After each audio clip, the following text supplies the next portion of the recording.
Hey there, Fourth Trimester listeners. Our program today is proudly sponsored by Family Album, your secure haven for sharing baby photos and videos. Head over to the App Store today, search Family Album, one word, download the app, and start creating a legacy of love, one photo at a time.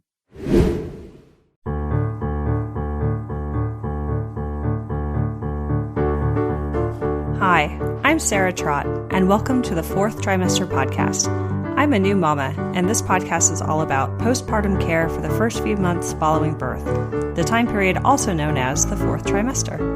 My postpartum doula, Esther Gallagher, is my co-host. She's a mother, grandmother, perinatal educator, birth and postpartum care provider.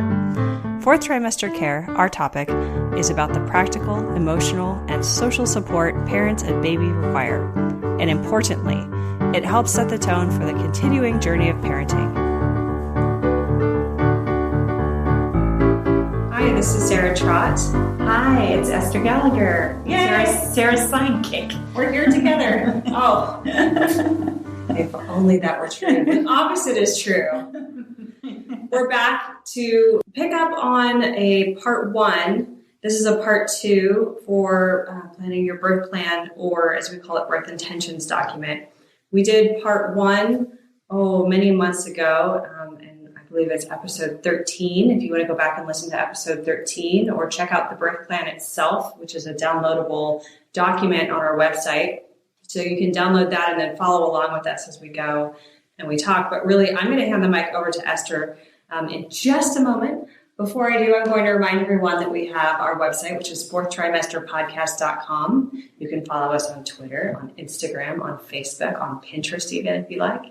And we'd love to interact with you in all of those ways. Our emails are available on our website as well. If you look at the About Us page, you can sponsor us. And in fact, we would love it if you would sponsor us, actually, for as little as $1 a show. That would help us out a lot because we're a small operation and every little bit goes a long way for us. So thank you so much to our existing sponsors, and please do participate in that way if you can. Thank you. Yeah.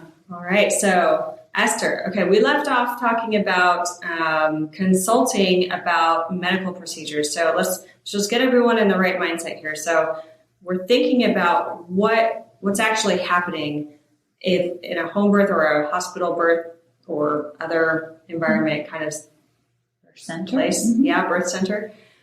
So you're there, you're in the moment. This is talking about everything that's happening during the birth itself.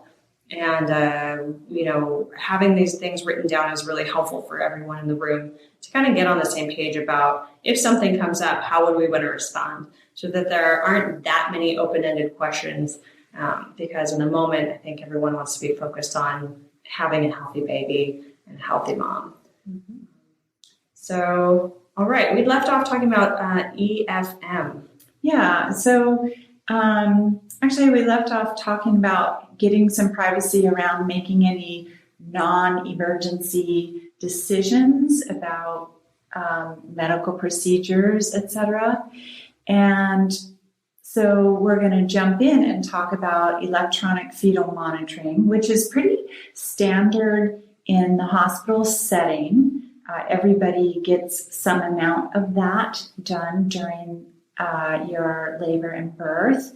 In a home birth setting, there would be a protocol for how often to listen to the baby, and that listening would be done with a fetoscope or a Doppler, and the midwife would just touch the mom's tummy with the device and listen through a contraction or 2 or 3 every so often. So like every hour, depending on what stage the labor was at.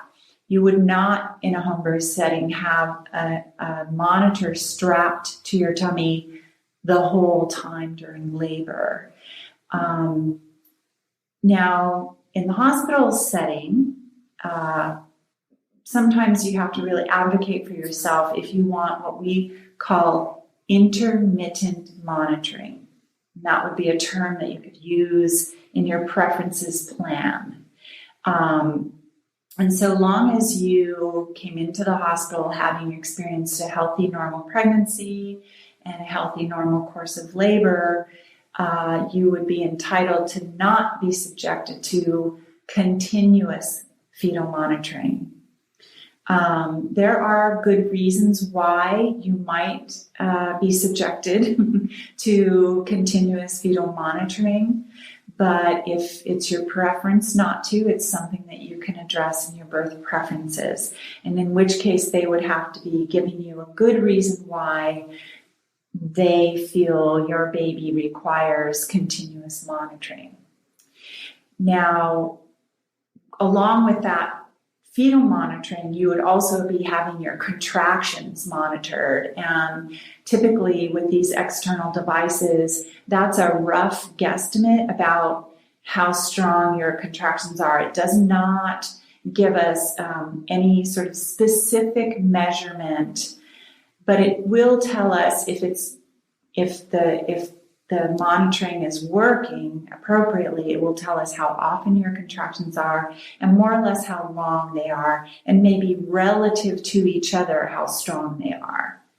But it doesn't actually measure the strength of your uterus as it's contracting. The next thing on our list is no internal fetal monitoring unless absolutely necessary. And may I ask you a question, actually? Oh, absolutely, sure. Okay, going back to the fetal monitoring, the external part, like that's a really big strap that goes over the belly and around the whole body. And I remember all too clearly that when in labor, I really didn't want anything on me because it was painful, especially the back labor when the big contractions started happening.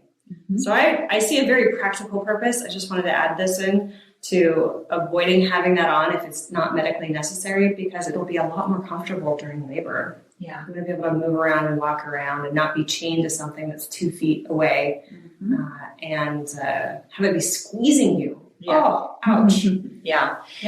There are a couple ways that they can strap those monitors on you, and one's like a tube top that goes around your belly all the way around. It's wide. And some moms actually like that. Even when they're not being monitored, they like to leave that on because something about that traction feels good to them. And other moms, it's claustrophobic, like just feels terrible. The other way is separate straps for each monitor device that go around, and they're about 3 inches wide, and they're very stretchy. And some moms find that they're just ungainly and they slip around a lot, and other moms find that they're just right and they're not that noticeable. So these are things, that most hospitals have both, believe it or not. So you can experiment with those in the event that there was a good reason why you were going to be continuously monitored.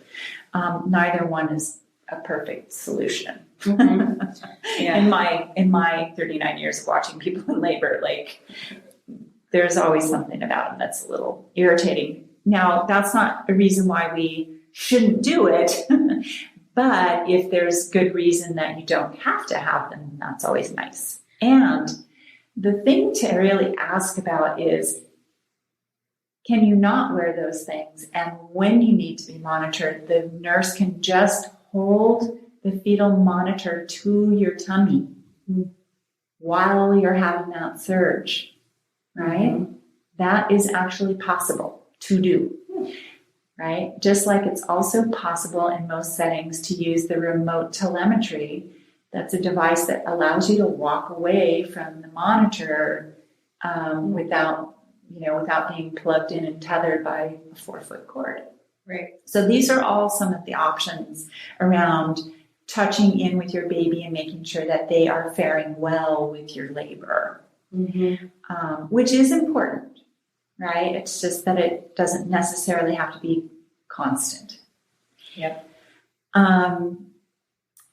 So the other way to actually hear a baby's heartbeat is with an internal fetal monitor. And it's actually a device that has a tiny little corkscrew at the end of it that is actually embedded in the skin of the baby's scalp, which scares most people. I know it scared me thinking and hearing about it. I haven't seen babies react terribly badly to them, but what do I know? I mean, I don't know what the possible side effects are of that. But I will say that while I think it's to be avoided, and I think hospitals try to avoid it unless it is actually necessary, in an instance where we're very concerned about the baby and we're not sure based on the external fetal monitor whether or not the baby's actually doing as well as we think they should be, and we think they might not be doing well, the internal fetal monitor is typically a good way to just get only the baby's heartbeat, no other external noise, and find out whether or not they're in a good zone. So I've been at births where I've seen, nurses messing around with the external monitor, causing the mom a great deal of discomfort while pushing, and not getting a heart beating trace that is reassuring, right, at a critical moment. And while I would prefer not to use the internal monitor, I have on occasion suggested to the attending person who's about to catch the baby that they use one so that we can be reassured, because I'm pretty sure the baby is okay, and I think the mom needs to just not have the discomfort of the external monitor being crammed around on her pubic bone while she's trying to actually push her baby out, which would be the safest thing to do, to actually get the baby born. So I think that there are good instances, there are instances where maybe it wasn't necessary because the baby was doing well, but nobody knew the baby was well. So this was reassuring to everybody, and then the mother could actually have some ease and grace in the pushing, as an example of maybe an appropriate use that wasn't strictly necessary in my mind.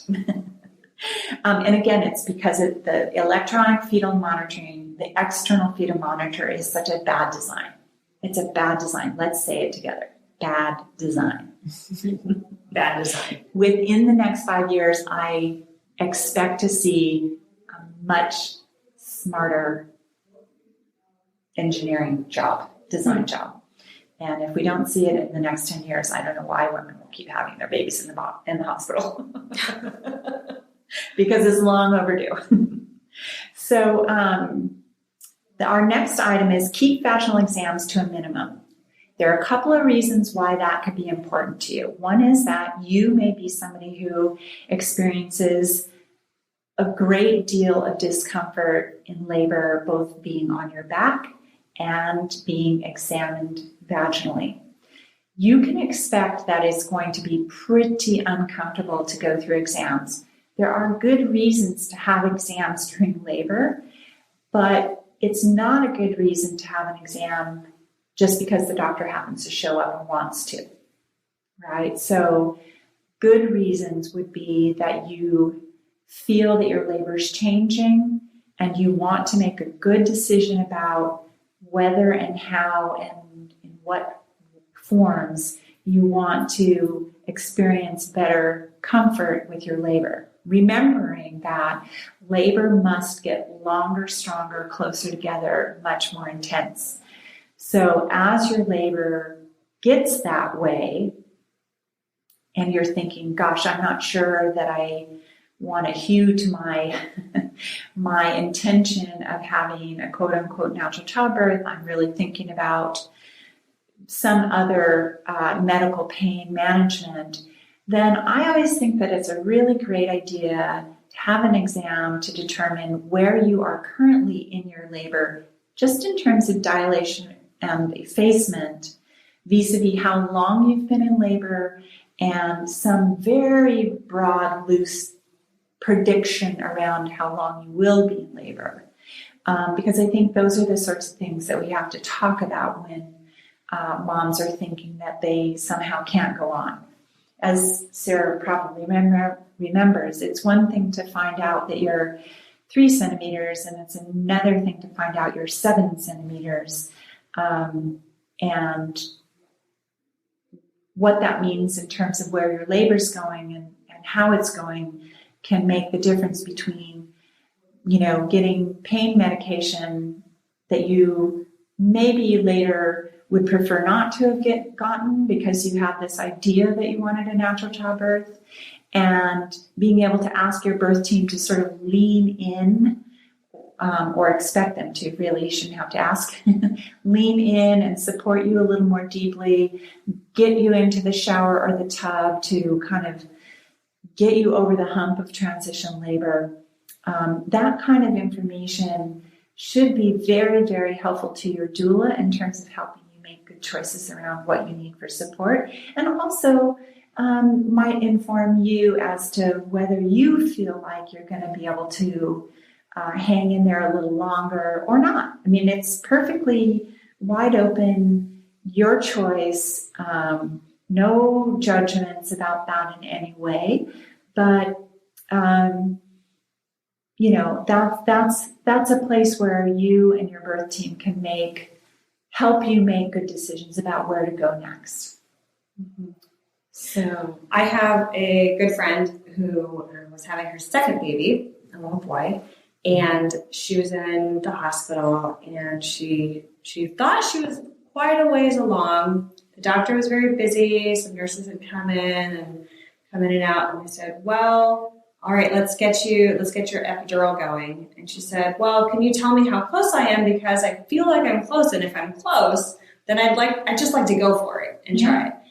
And they said, well, we can't check you. And the doctor's not going to be here for like 15 minutes or so. So do you want to just have it? Because now's the chance you either have it or you don't. And she said, well, fine. If you put me in that situation, I guess I'll just do it. Mm-hmm. She got her epidural. The doctor walked in the room and he said, all right, you're ready to go, push.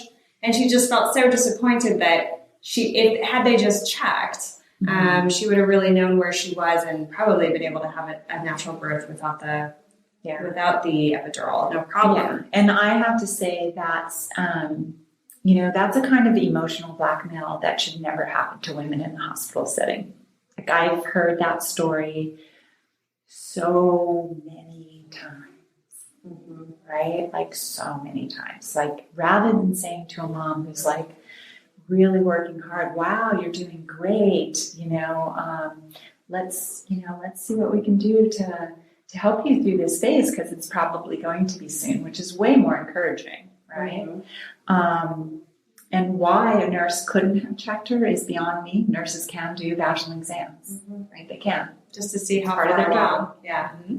Yeah, and especially when an epidural is a question, right? Because it is, by the way, people, always a question. It's never obligatory. The idea that you would feel obliged to make a decision about when and where to have your epidural is wrong, and you should never be faced with that kind of idea. But I see this idea come up again and again and again, and it's just not true. And right, you might have to wait for your epidural a little longer if the anesthesiologist happens to be giving someone else an epidural.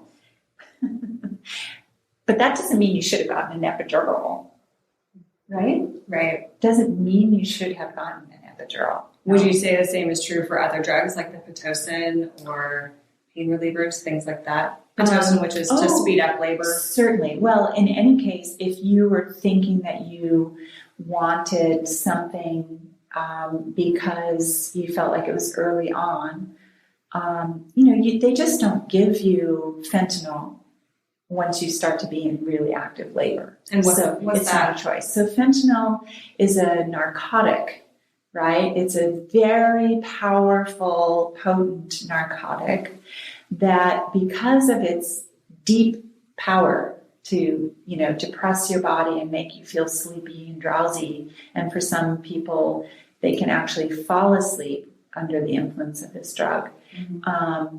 But because, unlike morphine, it's short acting, it's used for women who are sort of in that early middle phase of labor, maybe in early active labor, but not very far along in the process. Mm-hmm. The reason being that, of course, as with morphine, your baby will be under the influence as well, and they want to know how dilated you are and make a good prediction about when you're going to deliver your baby so that your baby is not under the influence of a narcotic when they're born.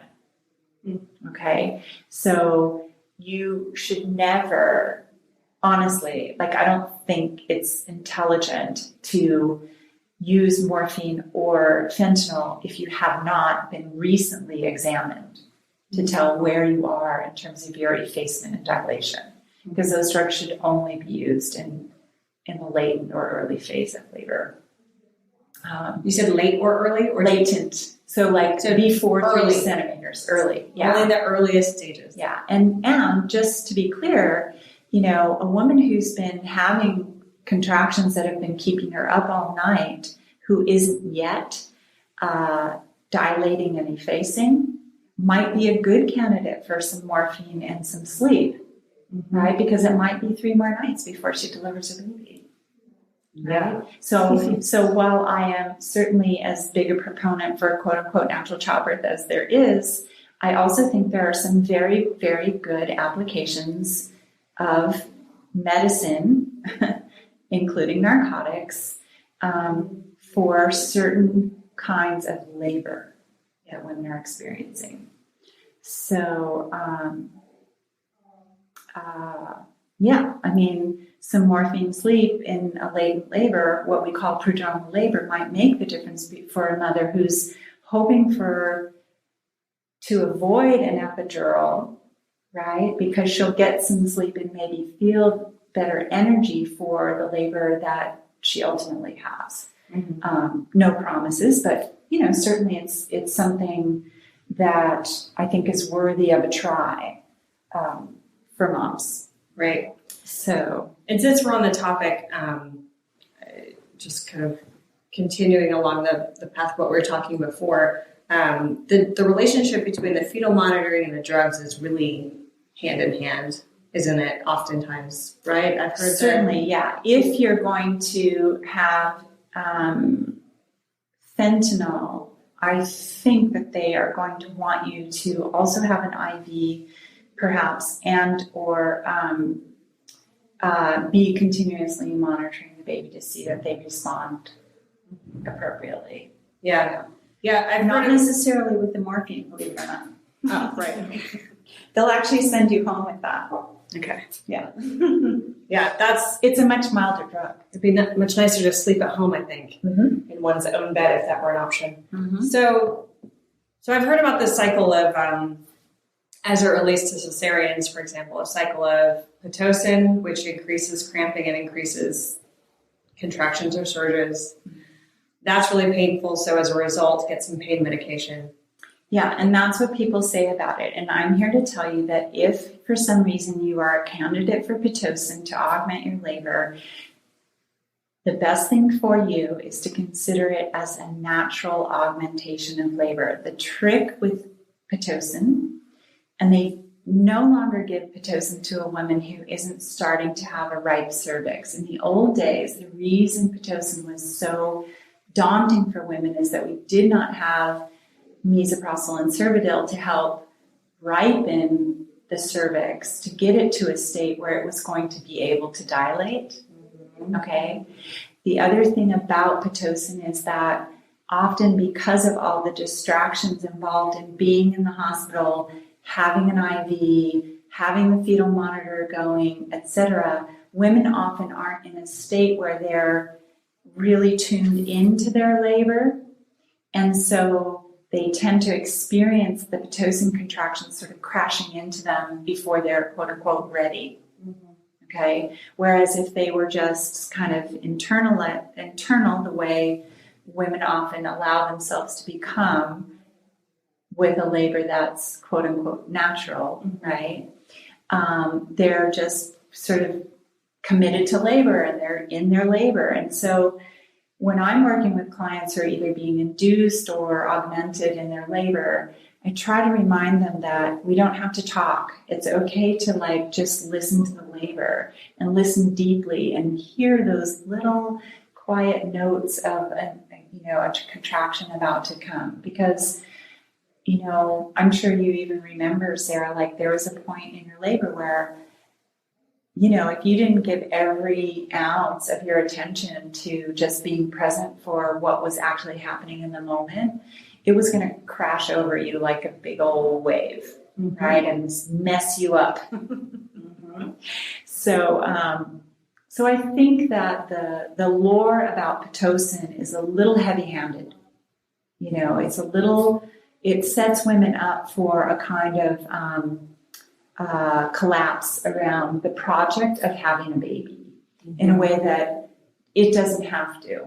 With good support and a good understanding of how induction and augmentation actually works, a woman can actually get through a labor that actually involves these things quite well. Yeah. And sometimes, you have to consider that the potential trade-off between no Pitocin and Pitocin is a labor that may never quite get itself all the way together and is going to drag out in such a way that a woman will necessarily become exhausted, will necessarily need that epidural, and then gets the Pitocin anyway. She might not have to deal with the Pitocin, or the labor for that matter, which is fair enough. But in the meantime, if she's sort of had a labor that has been dragging on and isn't making progress and has the potential to exhaust her, a little bit of Pitocin might have organized her labor in a very progressive fashion. So while I'm all for avoiding these things whenever possible, I also have seen these very same things make all the difference for moms who wanted to give birth vaginally without drugs, right? It's like, okay, now I'm having an actually progressive labor. That means I'm going to have my baby today and not be exhausted because it's day 3 or 4. Mm-hmm. So, these are all things that we have to kind of, it's one of the reasons to have a pretty experienced doula who can support you through all of these decision points and ask you the question. So how are you feeling right now? Mm-hmm. If I hear a client say, well, I feel okay, but I also feel like I'm getting tired and I'm getting a little discouraged because it feels like things aren't moving along. Mm-hmm. Right? Well, okay, then we can have that discussion about what are the ways that we can attempt to have things move along. We can talk about the quote-unquote natural ones and the quote-unquote not natural ones and make good decisions about what to try next. It's all a big experiment, right? So, but those are discussions. Right. That sounds like a gentle approach, right? You're listening to your body, you're having a conversation with someone.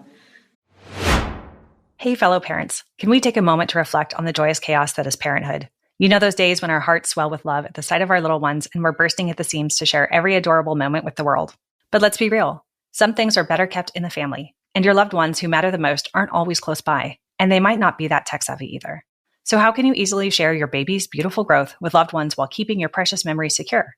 I remember the frustration of trying to use some of the big tech photo solutions, only to find they fell short of what I needed. That's when I stumbled upon something truly remarkable, the Family Album app. The Family Album app was created to give parents a secure and easy way to share photos and videos with loved ones. It's an orderly and totally secure haven for your family's personal memories. I love that there's no third-party ads, no unwanted eyes, unlimited storage, and that it's totally free. So to all the parents who are out there still trying to use other messaging apps for your kids' photos, it's time to level up your family photo game with a free photo sharing app. Head over to the App Store today, search Family Album, one word, download the app, and start creating a legacy of love one photo at a time. I've heard of cases where someone is sort of thrown into the deep end during their labor, hit with a ton of Pitocin pretty early. It's extremely painful. Have to have the feel-good drugs to counteract that. And then suddenly now we're just on constant watch to make sure that the baby's heart rate doesn't drop, which is what the fetal monitoring is for a large part. And then if the baby's heart rate drops to a certain point, then it's, okay, cesarean.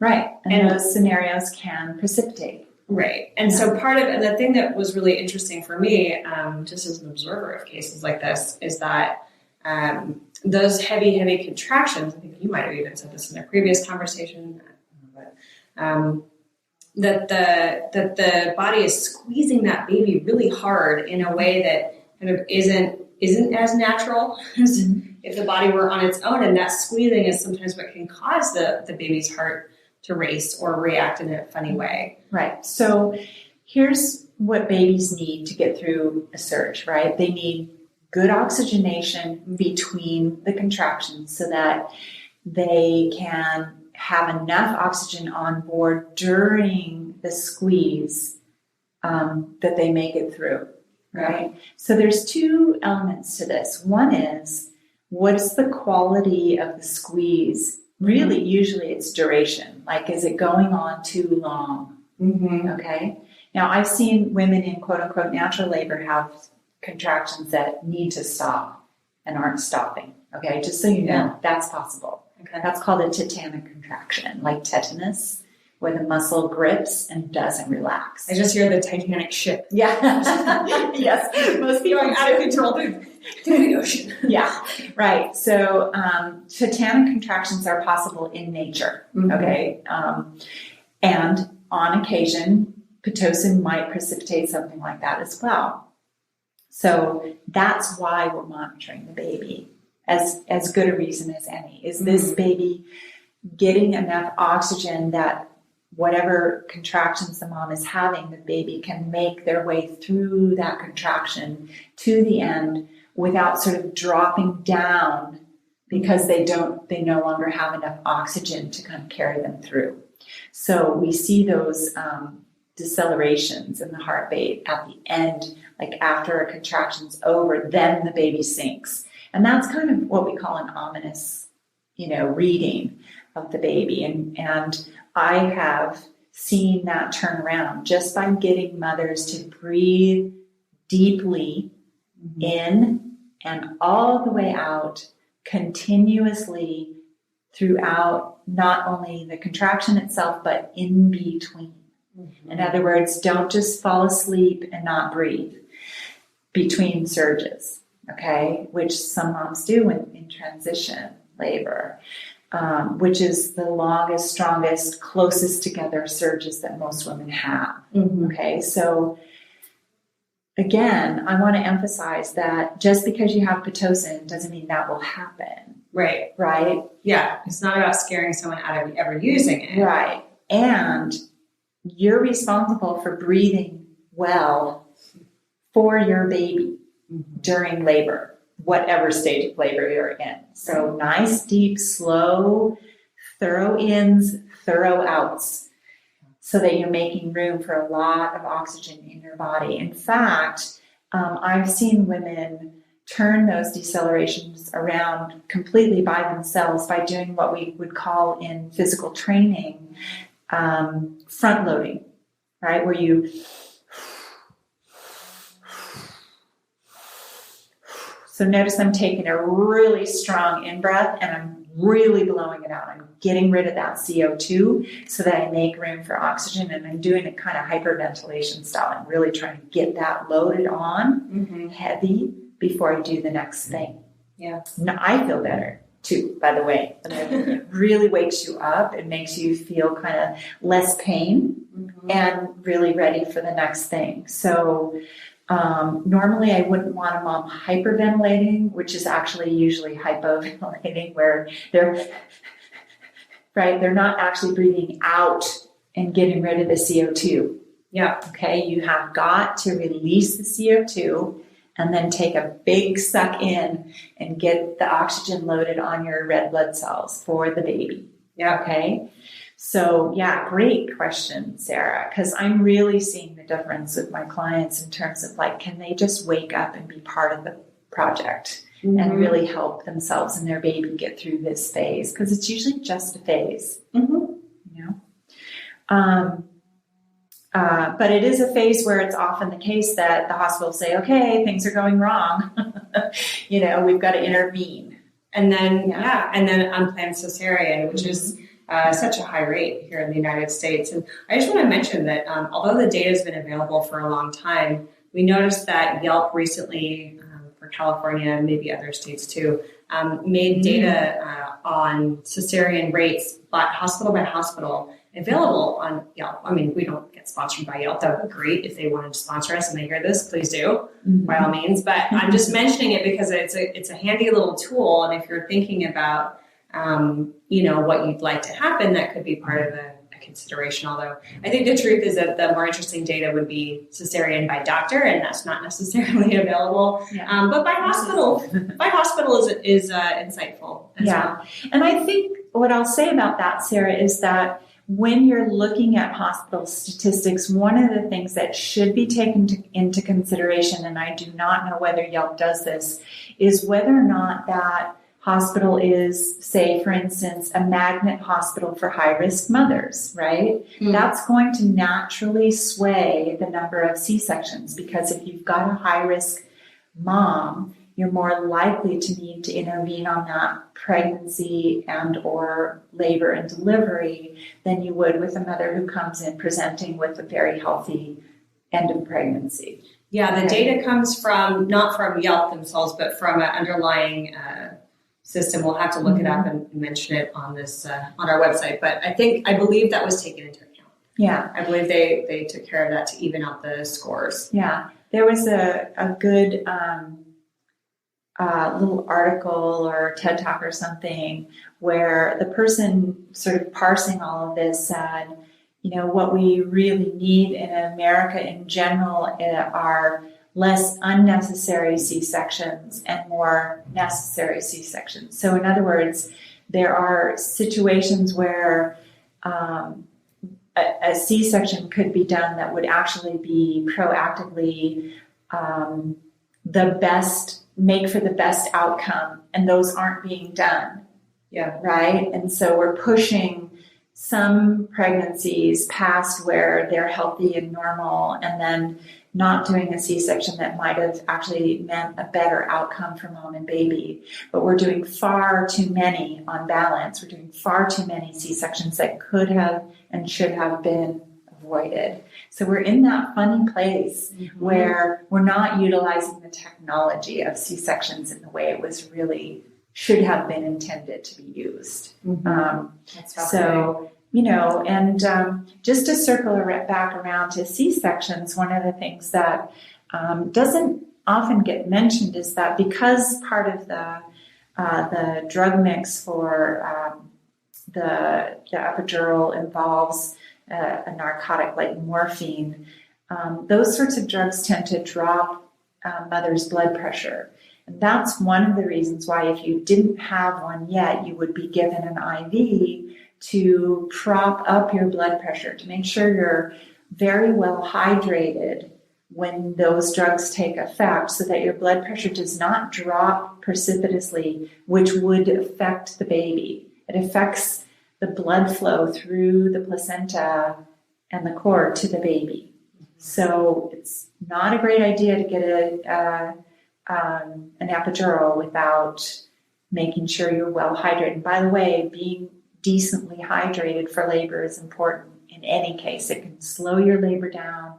It can make for a very problematic labor if your muscles aren't well hydrated. And by that, I don't mean that you drink a gallon of water. Just don't do that. That's not helpful at all.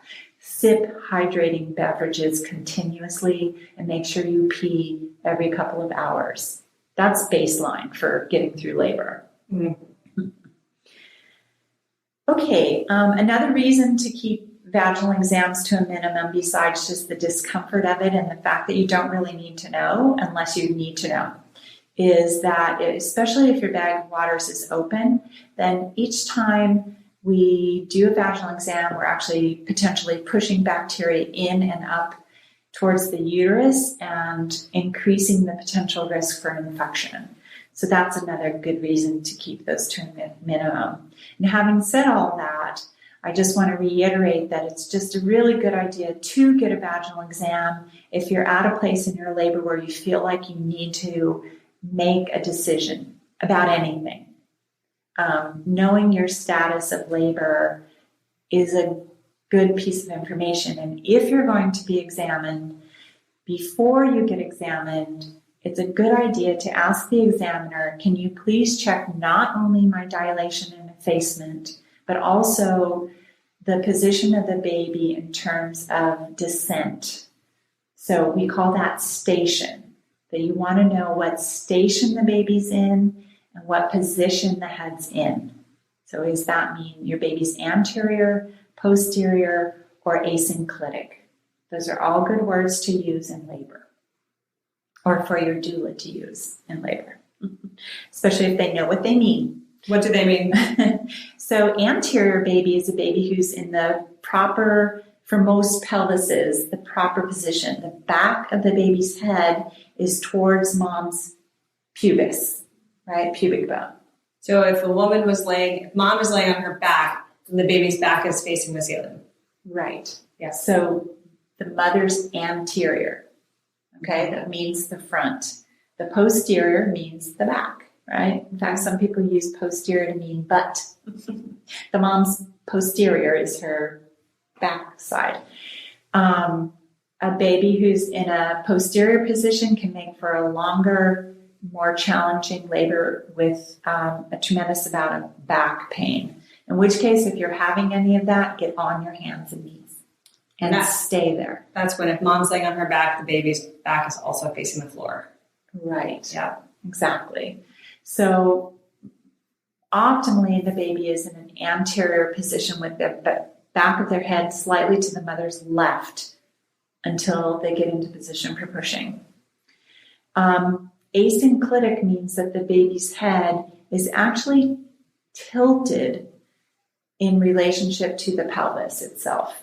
So if you think of the plane like a flat plane, imaginary plane across the floor of the pelvis or the midpoint of the pelvis, the baby's head is not also in that same plane. So one of the ears is up higher than the other ear, for instance, or maybe the chin is tucked over towards one shoulder or the other, or something of that nature where they're just not kind of slipping into the pelvis directly with the back of their head, which can mean the baby can have a little more difficulty getting pushed through.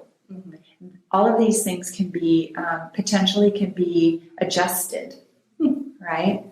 So it's just good to know what's happening and make good decisions about anything that is. Allow the mother to assume birthing positions of her choice. So a mother who's not under the influence of epidurals could be standing and or squatting to push. She could be lying on on her side to push the baby out with legs up in a otherwise semi-squatting position. There might be a squatting bar attached to the bed that the mother can use.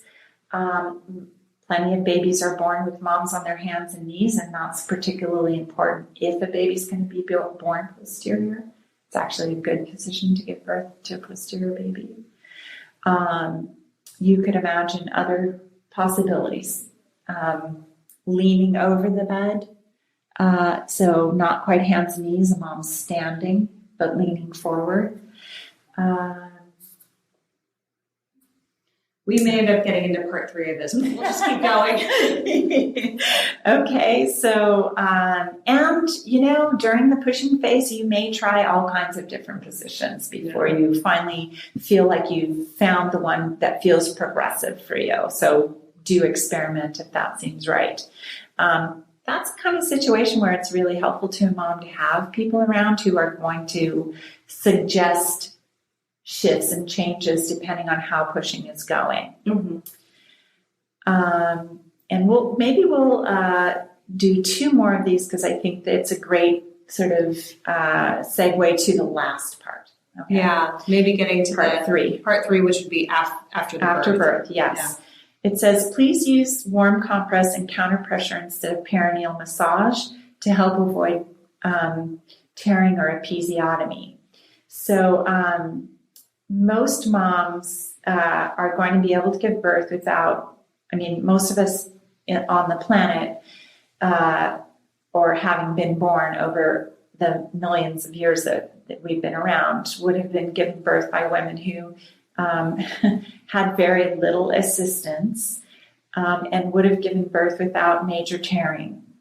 So warm compresses just help the perineum kind of relax and stretch naturally as the baby's being born. And it also is kind of nice for moms to have a place to kind of focus their pushing efforts. So if they can feel that warmth and feel kind of the slight pressure on the perineum, it helps them focus where they're pushing the baby towards. Perineal massage used to be something that was quite popular. It still is among some people who learn to do it, and it can be overdone and cause perineal tissue to swell. And so we want to be very gentle if we're doing any perineal massage or pressure of any kind. Episiotomies, at least in the part of California I live in now, are rather rare. Really, they should only be used in one of two cases, and that is that we need to emergently get a baby out who's really not doing well, and that's going to help to do that. And that's rare that that's the case. And in most cases, you can get the baby out without an episiotomy. Or if a mom has a very tight hymenal ring that's intact and isn't going to release in order that the baby can come out. So I've seen this on a couple of occasions, and mom's pushing brilliantly, babies come down really nice, and now there's like a tight circular band that's not allowing the perineum to actually stretch out of the way of the baby, and it's actually holding the baby back. And so in all the cases where I've seen an episiotomy offered, it was offered, right? Like there was no forcing it. There was no saying you have to do this. It was like, well, would you like us to? And the moms have all said, I need the baby to be out. Like the baby is like almost out, and I can't just sit here with the baby almost out. And, they're quite careful in those cases to support the perineum and do a very tiny snip to just release that tight band of tissue. So there are occasions when they could be a good idea. There's almost no other reason to do it than those two reasons. Yeah, the idea of any kind of slicing and dicing or tearing of that very sensitive area is terrifying. Yeah, most women, if they think much about it, don't want to think much about it. Right, no. Yeah. But in that moment, I would have to say, based on limited experience, but you're not feeling that anyway. There's so much going on. Mm-hmm. It's sort of the least concern, and a natural tear here or there is, if that happens, is probably right. Mm-hmm. And heals well. Yeah. Especially if mom is otherwise healthy at the end of pregnancy, then, eating a really healthy, nourishing, pro-healing diet without sugar in it is going to be the thing to do to help you get healed and recovered from any kind of perineal tearing. Yeah. And the daily sitz bath, particularly if it has the appropriate herb tea added to it. And that's a lay down bath, not the toilet tub bath. Right. I like the one where we clean the tub really thoroughly for mom each time. And we would have, brewed the tea and then strained it into the tub, and 4 inches of warm water, and mom can sit in that for 20 minutes and just, it's very cleansing, healing, and astringent, and helps all that tissue come back together naturally. Mm-hmm. So that's not to say that major tears aren't a real thing. That's different. We're just talking about the minor ones. Yeah. So okay. So now the last thing we'll say before we go to part 3 next time, is that many people giving birth as a couple or as a family, that aren't single parents, might like to have their partner receive the baby. And that's perfectly okay. If that appeals to you and you'd like to try that, then the person who's supporting you in those moments, the doctor or midwife, will support you in receiving the baby into your hands when they're born, and then help you bring the baby onto mom's tummy after that. No reason why you can't. All right. So we will stop there. We're going to wrap up and say thank you for listening to part 2 of the birth plan. Also try known to get as part 3 to you soon. birth intentions. Yes. Okay, we'll get part 3 out soon. We know a lot of you are listening eagerly and awaiting this. We know it's going a bit long, but it's worth touching on these subjects and making sure you understand sort of what these decisions look like and what the implications are, if possible. Yeah. Just as a sneak preview, we're going to talk about cesarean birth, and then we're also going to talk about the immediate postpartum, right after birth. All right. Thank you so much. See you next time. Don't forget to check out our website, fourthtrimesterpodcast.com. Sign up for our newsletter. Like us on Facebook. Sponsor us, please, on patreon.com. Please. Thank you so much, and we'll see you again soon. Thanks, Sarah. Bye. You can subscribe to this podcast in order to hear more from us. Thank you for listening, everyone, and I hope you'll join us next time on the Fourth Trimester. The theme music on this podcast was created by Sean Trott. Hear more at soundcloud.com/Sean Trott. Special thanks to my true loves, my husband Ben, daughter Penelope, and baby girl Evelyn. Don't forget to share the Fourth Trimester podcast with any new and expecting parents. I'm Sarah Trott. Goodbye for now.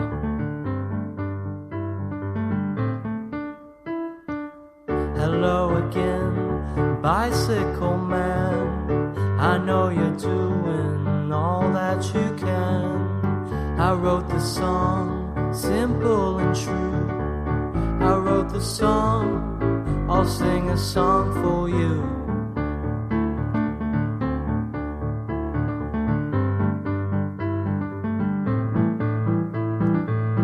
You got your wheels, you got your gears.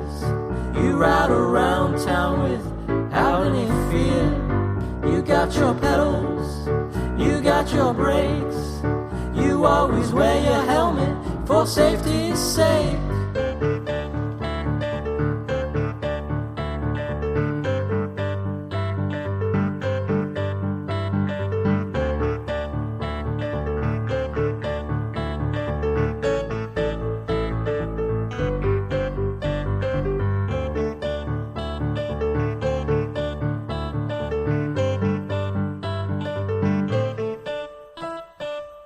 Hello again, bicycle man. I know you're doing all that you can. I wrote the song, simple and true. I wrote the song, I sing a song for you.